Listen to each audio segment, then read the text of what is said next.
Thanks for listening today, guys. This is the South Loop Strength and Conditioning Podcast. I'm here with our Director of Training, Todd Neef, and Liz Yerly from the Chicago Recovery Room here in Chicago, Illinois. Liz, Todd, hello. Hello. Hey there. Right on. So today, guys, what are we going to talk about? We have Liz here to discuss a few concepts in terms of recovery, correct? Absolutely. All right. We'll go through some questions. We'll try to make this as clear as possible on some concepts that we'll discuss. But yeah, we'll just get this rolling, and we'll see where it leads. So Liz, before we kind of start diving into the recovery room stuff, we'll just kind of go typical background information, because for you have an excessive amount of letters after your name, which can make it impressive, but also somewhat confusing in terms of what you do and why you do it. So please explain and justify yourself to us. Absolutely. Well, thanks for having me, guys. Totally. So my background is primarily as a physical therapist, but I did receive my athletic training degree while I was doing my undergraduate work at Marquette University. So I started out primarily in the physical therapy athletic training role, which mainly means I just niched myself in the sports medicine population.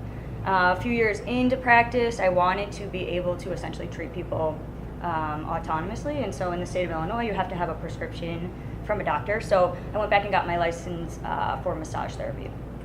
That essentially gave me the right to kind of touch people therapeutically for treatment without having to go through a physician first.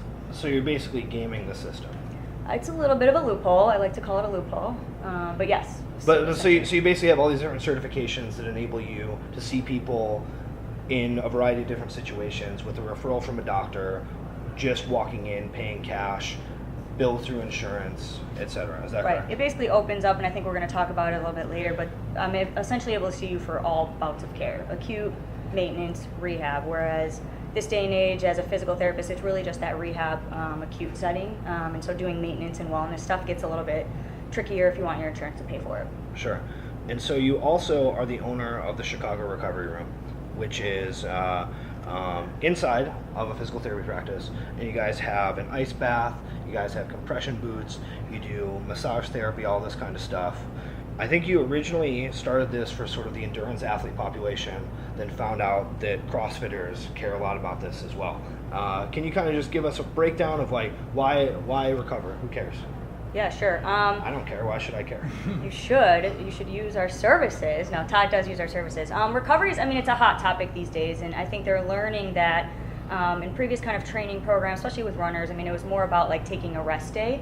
And so what we're doing is differentiating between rest and actual recovery. So you can actually do things that will help your body recover versus just giving it a break. And so, that can go in all types of directions in terms of kind of physiological things that you're doing for your muscles and, actual, inflammation and things like that. It can be mental recovery, it can be adrenal. This can go down a lot of pathways, nutrition.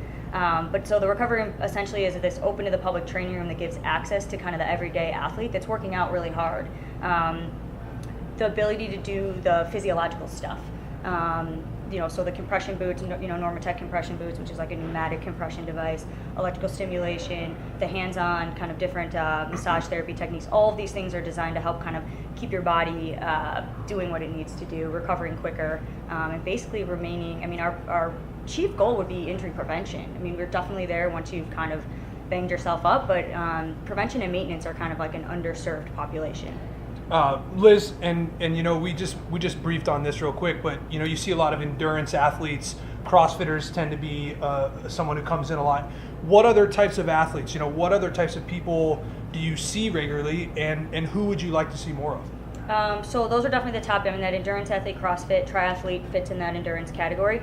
Now that the word's getting out, we're definitely seeing more of the team sports. So we have guys who are like going to a combine and are coming in during their heavy training week, or high school kids that got scholarships to college and they're hitting it hard this summer have been coming in Sure. and doing recovery so that they're ready to go for the start of their season. So they're going to be introduced to these kind of recovery rooms and facilities at their colleges, and so I think it's kind of neat that they're learning kind of best practices and good recovery options before they get there. Very But we're really available to see. It doesn't even have to always be an athlete. We do offer some basic, massage therapy services. I'll use the word chronic pain, with some caution, but definitely chronic pain or people who just, desk jobs, right? We have 9-to-5ers who sit on desk jobs and they get, things get tight and then they try to go and do these activities. So I don't want to zero out like it can still be the everyday man. It's not like super duper intense. We can definitely accommodate that athlete as well. And I think that's pretty common. Todd and myself here at South Loop Strength and Conditioning, we see a lot of different types of people. Right, you have your people that want to take this a little bit more seriously. You have the people that are here for general health, wellness, fitness, and you have that population that just want to look good naked, right? But this all kind of comes into play when we talk about recovery, sleep, nutrition, all of these things coming together. And I think that's a very big thing, for both of our industries combined. Again, guys, this is the South Loop Strength and Conditioning Podcast. I'm Paul Wagner. I'm here with Todd Neef and Liz Yerly of the Chicago Recovery Room here in Chicago, Illinois. Guys, let's jump down the hole a little bit. Let's talk a little bit more about recovery and what we're talking about here. Yeah, so you kind of mentioned all these different modalities, right? We have ice baths, we have this compression, we have soft tissue stuff. From my understanding of it, it's a little bit of a black box in terms of what's actually going on. But why would you do this? What is the goal? Do you have a conception of a mechanism? Is it nervous system mediated? Are we moving lymph around? What are we doing and why do we care? I wish I could answer that with a very simple answer, but the research is kind of all in a black box. It's kind of all over the place. So, to speak about kind of our most popular things, like the compression boots, which are these kind of large pneumatic compression devices, they've been around since the 60s in kind of a static fashion post-surgical. We know that they are helping essentially kind of the lymphatic and the kind of vascular system move things. We don't know exactly what it's moving. We don't know what's causing the soreness, but we do know that people essentially have a perception of feeling better once they've used them. There's some research that shows there is some metabolite mobilization, some differences in CK levels and lactate, and then there's some that say no, that absolutely doesn't happen. So, I think perception's big. I think if you feel like you're being active in your recovery, that's helpful. As far as ice, there's a huge debate in the world of icing right now, especially among CrossFitters actually who follow, Kelly Starrett and those guys. The ice bath is the same type of thing. We definitely know ice can decrease inflammation, but the argument is, do we want to decrease your body's natural inflammatory process? And same thing, I think it's what works for you and what you find seems to be the most helpful. I think the combination of compression and ice gives people the biggest bang for their buck from what I've seen and what they like. There's definitely people who prefer Epsom salt instead of cold. Yeah, I like an Epsom salt bath. Compression garments, massage, more of a lymphatic type massage. So, we kind of have it all covered, and we believe that, all of it is valid, but, we can't back it all up at this time. There's, the jury's kind of still out on a lot of this stuff. Sure, and then how do you make a decision in terms of, we run into the same thing with strength and conditioning where the research is, it's there in some capacity, but you can't make sort of day-to-day decisions based upon it. It's not for the right population necessarily. You have these studies measuring proxy markers rather than actual, performance decreases or increases, and so a lot of it ends up being sort of more this blend of clinical experience, research, things you've read, things that you want to try. How do you kind of decide and parse that out in terms of what you want to do? If you're treating someone or recommending a recovery protocol or absolutely. There's standards, there's evidence-based that we follow in terms of general guidelines of phases of healing. There's physiological things that are happening, a day after a sprain, a week after a sprain. So what we do at the recovery room is we can differentiate what's actually going on. Is it muscular? Is it ligamentous? Is it, adrenal? We feel like you got to know what you're looking for and kind of what you're treating to pick the right recovery modality. So being a resource for that, I think, is one thing that we do well. But otherwise it is. I think rehab, training, all of that, I think that there's an art and there's a science. And so it's a lot of experience. It's what I've heard from people, what they, the feedback that I receive from people, what they say makes them feel better. And so we try to offer the gamut, but definitely help guide people to make, better decisions for where they're at in their training, in their healing, in their particular injury. Sure. So let's say that, for example, I may be coming in without any sort of specific injury or issue. I'm like, hey, listen, I care about my performance a lot, and I tend to wreck myself in the gym up to 5 days per week. What should I do about that?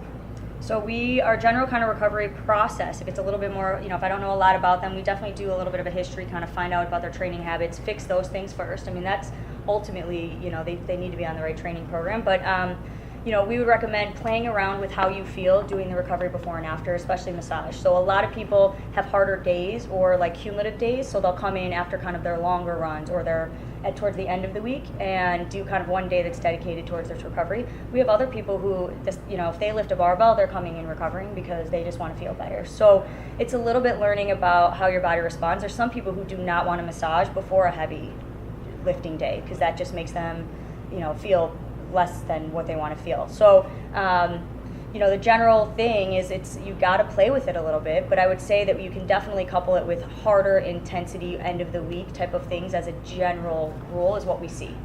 Sure. And then sort of related to that, I think a lot of people, at least kind of in the CrossFit world, have some vague nebulous notions of recovery that kind of like float around in their head with like soreness and lactic acid and all this type of stuff, and it's kind of like they're like, soreness and lactic acid, and I just really need to get that handled, right? You need to flush the system. Yeah, right. So can you maybe offer like it's a black box, but maybe a better framework for people to think about what's actually going on when they train and when they recover? Sure. Essentially when you train, you're breaking down muscle, right? So we know that that's going to cause kind of an inflammatory response. And so that's kind of where the debate is on where you sit on the inflammatory argument. But if you're causing inflammation, that's going to essentially, we believe that that's what causes the soreness. This kind of DOMS, or delayed onset muscle soreness, being caused by lactic acid is really not supported in the literature. So we're trying to figure out what causes that delayed onset muscle soreness, and we think it's kind of the breaking down of muscle fiber, the inflammatory process that follows. If that's what's happening, the way I look at it is if we can kind of stop your muscles from being inflamed for lengthy periods of time, then you're going to wake up feeling better the next day.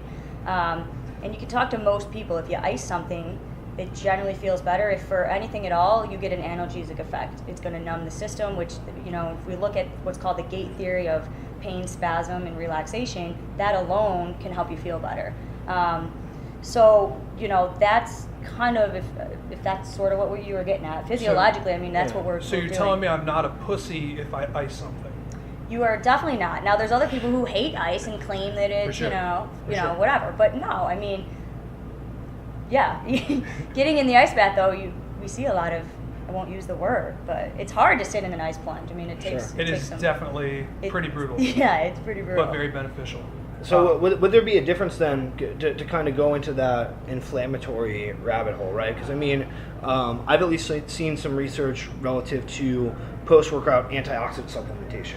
It's pretty negative, right? That the high-dose antioxidants, I think, were recommended because they reduce cortisol post-workout. And then when you actually look at performance markers, it's like, whoa, you don't want to do that because that provokes the system to adapt. And if you just dump a whole bunch of antioxidants in there, it stops the adaptation, right? So I don't know I haven't really looked into the ice thing too much. Is there a similar chance of that happening? Is it a different process? What's the deal there? I think we're talking a little bit different systems, but the general same concept, right?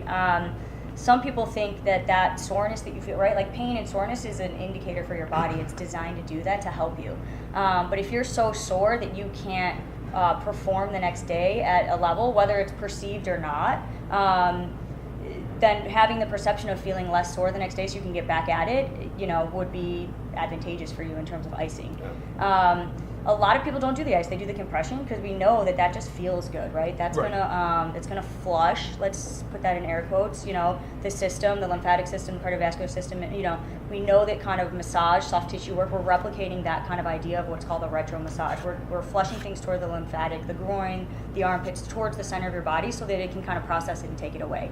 And that's kind of the theory that we're running on, but. Not to be repetitive, it's definitely you got to find what works for you. And it may be maybe you need a break or an actual rest day in the middle of the week instead of on a Friday. So you got to learn kind of how your body recovers, or maybe you change your snatch day from your deadlift day, or you work with your coach on those things. Sure. Would there be any difference between like icing something versus contrast therapy? Yeah, contrast. Because at least just kind of listening to you talk, it seems like that may offer a balance between the two. It can, yeah. It may. Yeah, I guess a part I failed to mention on icing is that it causes a vasoconstriction, right? So if you vasoconstrict something, then when it heats up or it it becomes not cold again, it vasodilates. And so everything about recovery is active recovery. So we're replicating the body's natural pumping system. Your muscles have a pumping system. So let's actually define active recovery. Active recovery is, there's a lot of people out there who say, if you're super sore, let's say you ran a marathon, most people on Monday take the day off of work and then they might lay on the couch all day. Probably the worst thing you can do for you. Whether you have access to a recovery room or not, you should go for a walk, get on a bike. You want to do something at a very low level that's going to use those same muscles to activate your body's natural muscle pumping mechanism. So that's kind of a whole nother, if we take out the inflammatory kind of argument and we just look at the pumping mechanism of the body, that's what active recovery is about. So the sequential pulsing of the Normatec boots mimics kind of active recovery and muscle pumping. Contrast bath is exactly that. Hot, cold, vasodilate, vasoconstrict, vasodilate. Pumping action. Ice, same thing. It's a little bit of a prolonged vasoconstriction, might help with inflammation, but then you get this huge vasodilation when you get out of it. And they think that actually might be responsible for a lot of it. So those are some of the different mechanisms too that kind of come into play, and probably what make it so hard to come up with an empirical study that looks at all of this stuff. Sure. What about active recovery in terms of doing like an active recovery training session? Totally. Right, like a easy spin on an Airdyne or like some low-level skill work. How would you balance trying to prescribe active recovery sessions like that with total volume in a training session? How do you know it's too much? How do you know it's too little? Where's the line there between when do you want to rest and when do you want to get in and move around? Yeah, I think listening to your body, I know that people need help with that, but I don't know if I have a great answer. But astonishingly so. It's listening to your body. I think, doing light bar work or just sitting, doing an Airdyne, I think that is definitely good to throw in. Even maybe you do that as a warm-up, right? Like incorporate it in before a hard workout, but you're going to feel better if you kind of do maybe a 10 or 15-minute Airdyne workout and then hit it hard again. Because what we're doing is you're waking things up, right? You're bringing some blood into the system. You're telling it it's getting ready to go. So almost like active recovery could be like a pre-recovery, and then more of the kind of physiological things that we do and the modalities could be more of that kind of post stuff. End of the week are just really like everyone knows that session where they're done, like they're on the ground, they've given it, and they're going to feel it the next day. Those are the times where you can add in some of this kind of more state of the art, let's call it, modality kind of recovery tools. Sure. And do you use any actual like physiological metrics or tests or assessments or anything like that to measure stuff? I mean, like HRV is out there, heart rate variability. People will use like a vertical leap test to measure CNS recovery. Do you find that valuable or validity in any of those measurements? There's a research article I just read actually that did show some improvements after a cold ice bath, particular. Just seemed to be the one they checked. They had people rest, they had people do the active recovery, and then they had people do ice. And the active recovery and the ice showed the same results in terms of what did they look at for their power? They did a power test afterwards. They did a perceived scale, like an exertion scale afterwards, and it's failing me, but one other thing. And they did show that there was no change or improvement with rest, but their power and their perceived perception of recovery was improved post-ice and post-active recovery to the same extent. Like ice bath? Ice bath. Was this with the hockey team? It was cyclist. Okay. It was cyclist. Gotcha. They had him do like heavy bouts of bike sprints. For sure. So that's just one article that kind of pops into my head. But I mean, then there's other articles where they looked at CK, right? So, and they did show that the Normatec compression boots helped decrease that level of CK. What is CK? What is CK for us? For us that don't have a lot of letters behind our name. Creatine kinase, I believe, and so it's like a protein clearing, and so it's going to be an indicator of how quickly your body is kind of clearing metabolites from your system. Okay. Does that? I think Todd that's has clear. Actually, Todd's got such more knowledge in this area than me, so he could probably spin it even differently. But that's the issue, right? We haven't defined. It's a blood marker that can be used to measure muscle damage. Essentially, which is protein breakdown means that you're causing increased muscle damage. So yes.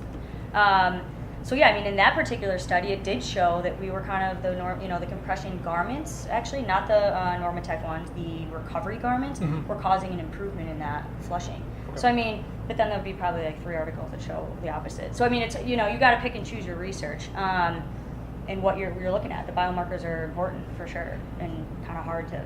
A lot of people aren't gonna. It's a little bit more invasive to test some of this stuff. So Liz, here at the gym, we see a lot of people that come in, specifically our population of new members that haven't really either been training for any extended period of time recently or have never really been in some type of consistent training program. And we talk a lot about this concept of kind of mobility work in terms of a preventative measure for whether it be injury, bad position because of injury, or injury because of bad position, and then this idea of rehab, right, or working after a workout to recover. So, let's dive into this, because I'm from the field of my shoulder hurts. I for sure have torn my labrum. I need to call Liz immediately and get it diagnosed and get it fixed.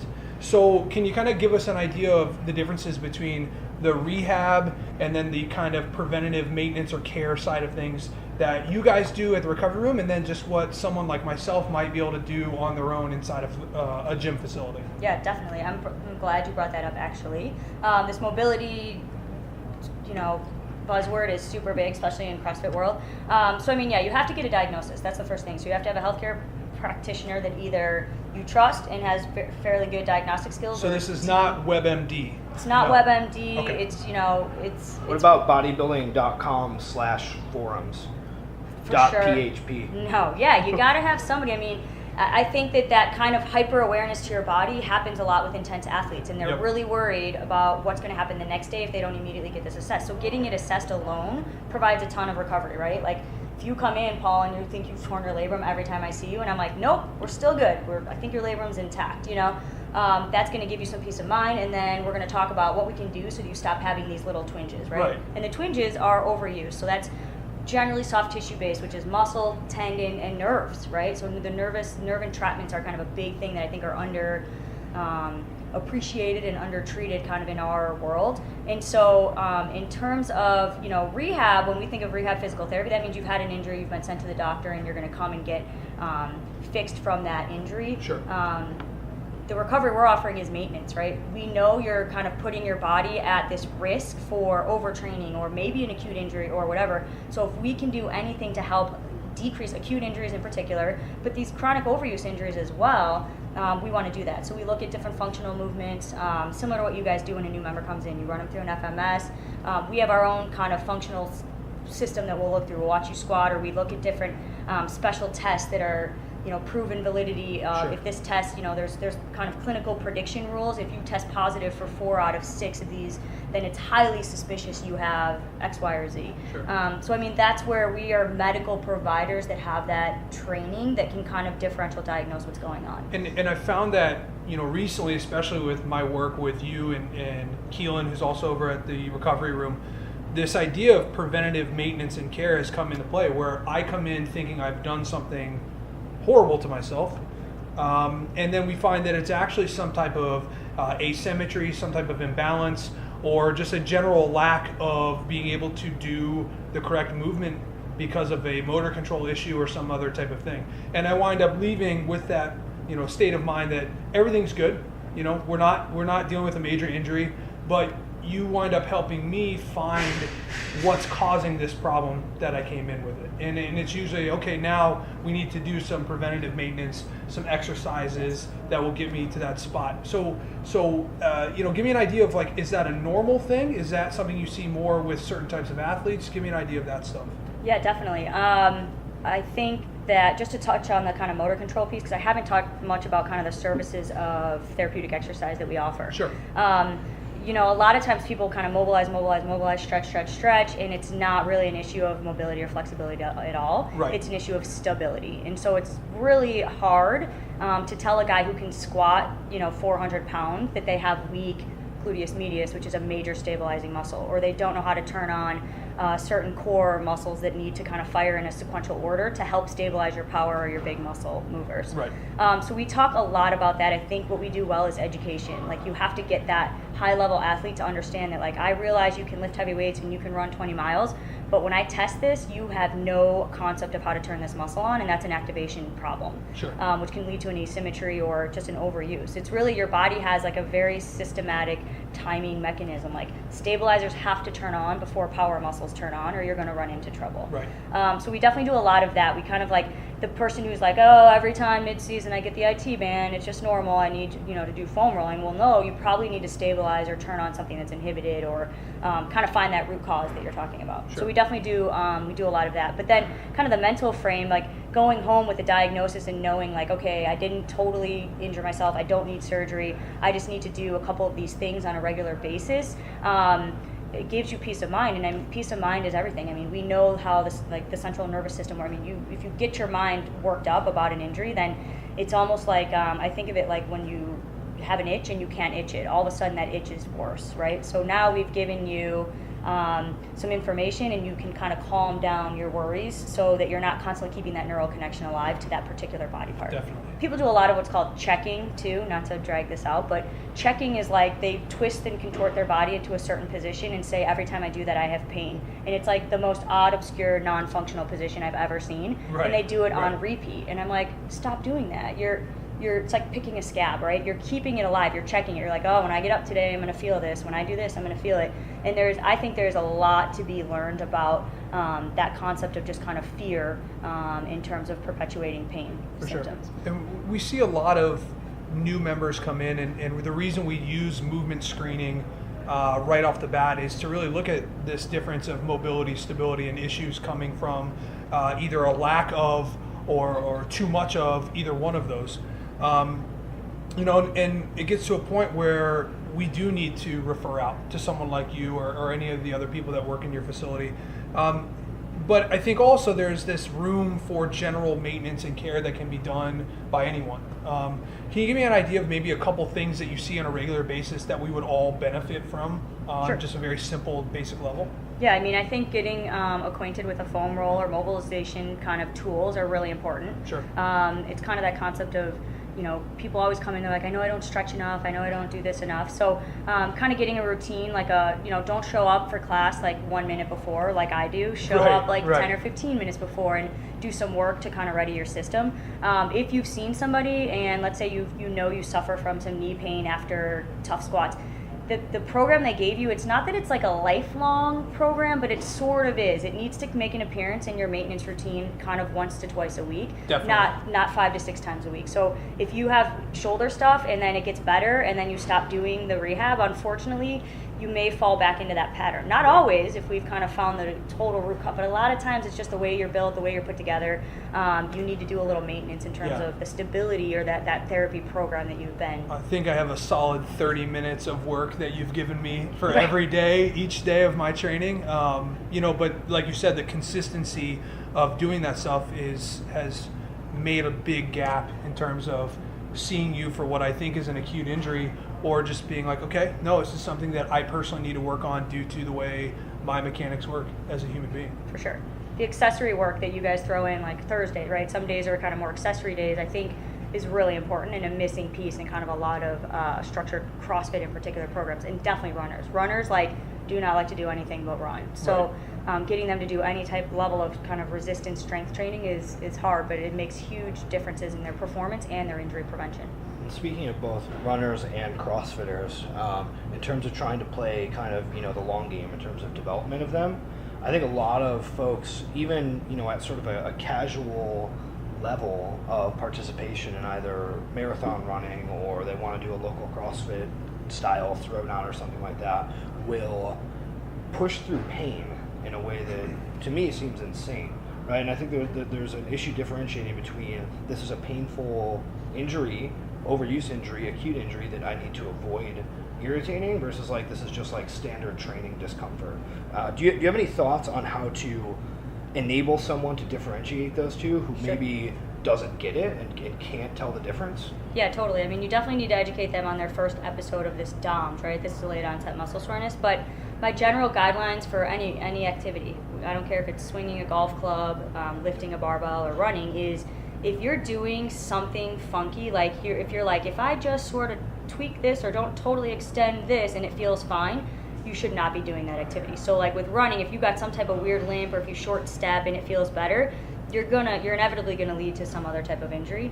And then, I mean, this is a little hard because people's pain perceptions are different, but there's also some kind of a general guideline that if we are kind of greater than this 3 to 4 out of 10 on the pain scale, you're really getting into I'm talking acute, like pain levels, then it's probably something you shouldn't be working for, or if it's progressive, right?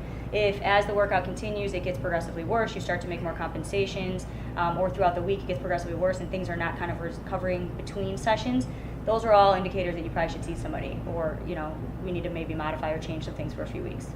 Sure. And then kind of related to that long game attitude, right? Particularly for more competitive people, if someone's like, hey, listen, I want to go do an Ironman. Hey, listen, I want to try to compete at the CrossFit Games regionals. At some level, by signing up for that, they're inherently going to make sacrifices in their health, right? Like, that's not a healthful activity to try to train at that level. But we still, again, want to try to play the long game and keep these people as healthy as possible, training with as much volume as possible relative to their capacity to recover without them blowing up. We know that they might trash their hormones a little bit. We know that they're going to be flirting with overuse injuries. How do we attempt to keep them as healthy as possible, given the fact that the demands of their sport are going to mess them up? Yeah, sure. I think, it has to start first with your coach. That sounds maybe obvious, but the person developing your program needs to know what they're doing, and they need to be in communication with how you're feeling on a regular basis. So learning or having a coach, I think, tell you hey, you're kind of feeling a little fatigued this week or not, let's take it back a week. This is going to be better for you in the long run. I think is really important. And so having that relationship with the coach and trusting them is going to be really important. And then same thing, the program that's designed should have all the missing pieces, should have all the pieces. So it should have, the strengthening, the running miles, but it needs to have whatever your goal is. It might need a sprint day. It might need a recovery day. It might need a strength day, a yoga day. So kind of once you've figured out what works for you, you have to know that going hard every time is not really the most beneficial, and that sometimes a rest week even can be the best thing for you in the long game. We run into this towards the end of marathon training a lot. Really, once you've kind of hit that 16-mile mark, you almost never need to run more than that, and you're going to successfully be able to complete that marathon. And people get really caught up on this 20-mile run and doing 2 of them before they run, And so somebody who's suffering from something that could lead to a more serious injury will say, hey, you've done the training, you got 3 weeks to go, let's do some cross training, you're going to be fine. Sure. Your legs and your lungs are going to be fine. We're just going to change up the mode, the system that we're using in your training the last few weeks. How do you get buy-in with that? Because I know that I work with a lot of competitive fitness athletes, right? They want to compete in CrossFit, they want to compete in grid, and they're some of the most maniacal type A self-flagellating people of all time in terms of never missing a training session, never skipping a rep, trying to do extra work, and they think that if they take 2 days off that they're going to lose every adaptation they've achieved over 5 years of training. Right. What's the research behind it? Can you point to, hey, look at this study, you can take 3 weeks off and you're fine? Is there something like that? Not that I'm aware of, but it's something I'm super interested in. And so I think that's kind of the art of what we do, right, as coaches, trainers, therapists, is you have to build that relationship and that trust with your athlete, your patient, your whatever. And I think that what we do well in the recovery room is we listen, and we hear your goals, and then we know how to kind of say in an authoritative way, this is not a smart thing for you to do. Right. I'm not going to tell you not to, but if you say, this is just not smart, and you're gonna feel much better if you listen to me. I'm a professional and I've done this, just trust me. And sometimes you gotta pull the trust card, you gotta know who your person is, Or sometimes you bargain. Be like, all right, fine, you wanna do whatever, let's do 20, you wanna do 20 miles, let's do 10 on whatever, some weightless treadmill and 10 outside. You gotta know who your audience is and then see what works for them. But I think having kind of just a really, intimate one-on-one discussion with them, it goes a long way, and I think a lot of practitioners do not do that. They just get frustrated and they're like, well, and so I think I'm super interested in the psychology of this stuff. I've been looking into, various kind of dynamic therapy, like talk therapy, sports psychology type of interventions for chronic pain. Also has a chronic athletic injury category, right? Like that injury that athlete that's chronically injured but doesn't actually have an injury fits in chronic pain category to me. So, right. But hasn't been researched in the same way as some sort of chronic pain in the fibromyalgia or low back type of way. But I think it can be handled with the same type of kind of somatic discussion about how the body and the mind work together. Right. Well, and I think it's an interesting thing to look at when you look at athletes or competitive, let's call them part-time athletes, and their inability to look at the macro view of everything, right? And we talk about this a lot in the gym of, hey, look, if you have to take a day off or you have to take a week off, you've got to look at the macro view to make it better for yourself and realize that that is a very small chunk out of the bigger picture here. And I think that maybe more so in that endurance world of things, it's a little bit more difficult, right? That this idea of like volume, and building that volume leading up to an event or leading up to a race can kind of compound. But, I think too with the recovery stuff is being able to look at recovery or preventative maintenance or even rehab from that macro view becomes very important for these athletes in moving forward in that making the connection between the two of training, recovering, and then preventing injuries down the road. So that's definitely a tough thing to do, to get into someone's head and be like, look, it's okay. Totally. Take a step back, take a day off, chill out, you're good to go. You can sometimes call their bluff, and like Todd's great at this, right? Like he has these kind of one-on-one, like I call them like life coach meetings, and I don't even think he realizes he's good at it. Definitely. But it's a skill. He can call you, right? Like if he can call some symptoms, like how's your sleep? Oh, how's your fatigue?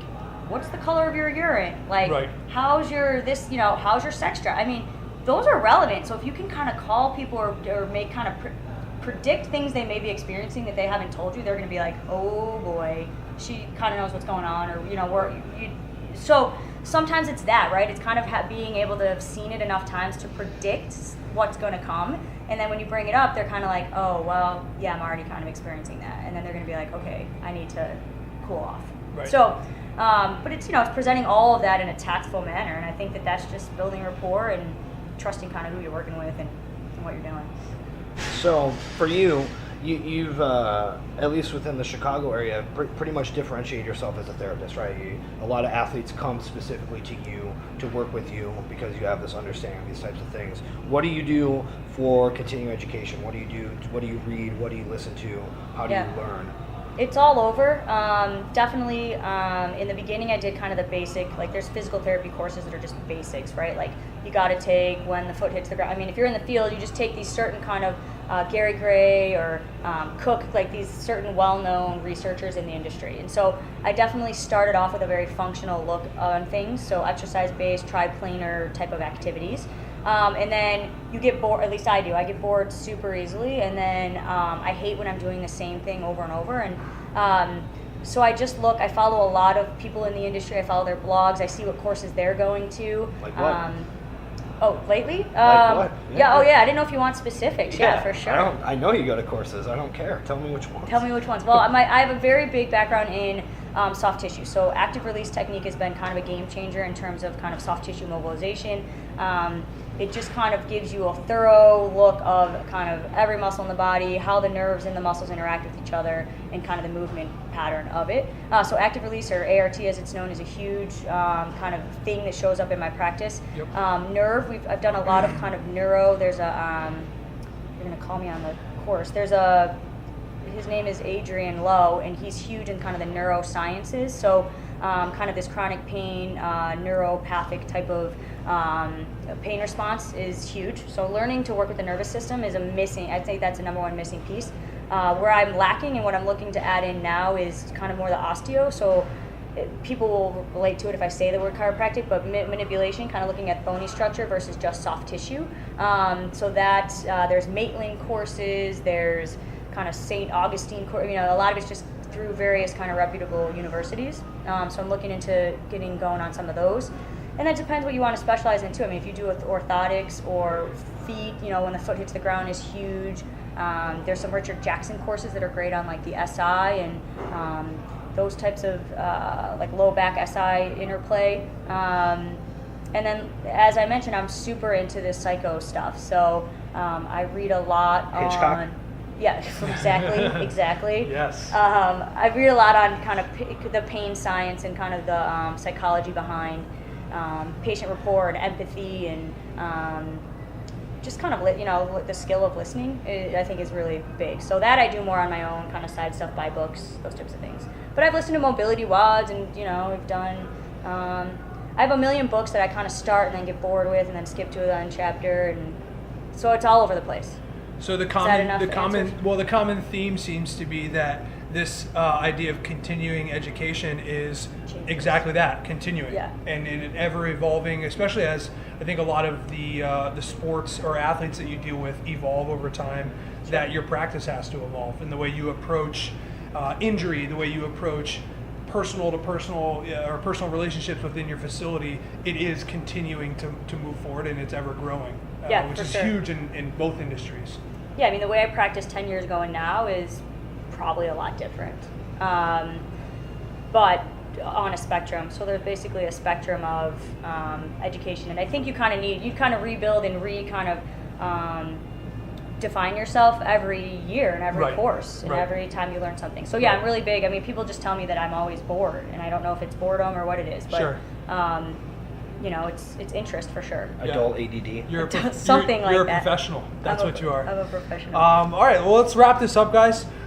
Liz, where can they find you? Tell us about the Chicago Recovery Room. Where can they go to get a hold of you or schedule appointments? What do they need to do? Sure. So we are in the South Loop, Chicago, Illinois. We are basically right up from Lakeshore Drive on Roosevelt, 15th and Michigan, up from Roosevelt. It's 1509 South Michigan Avenue. Got in it. the South Loop. You can, the best thing to do is probably go to our website and sign up for our newsletter. Okay.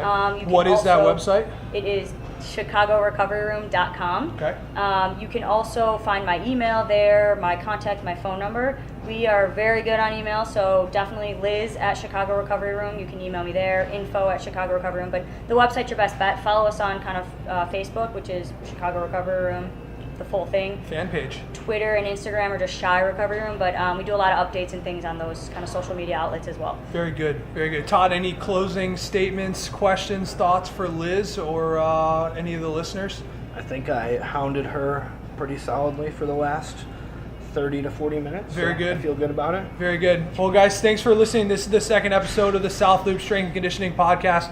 Go ahead and check us out online. It's South Loop SC, as in strengthandconditioning.com. Sign up for our newsletter email list. Check out all the free content we have on there. Check us out on Facebook. Worst case scenario, show up at our door, come in, train, ask questions, learn a little bit. Thanks, guys.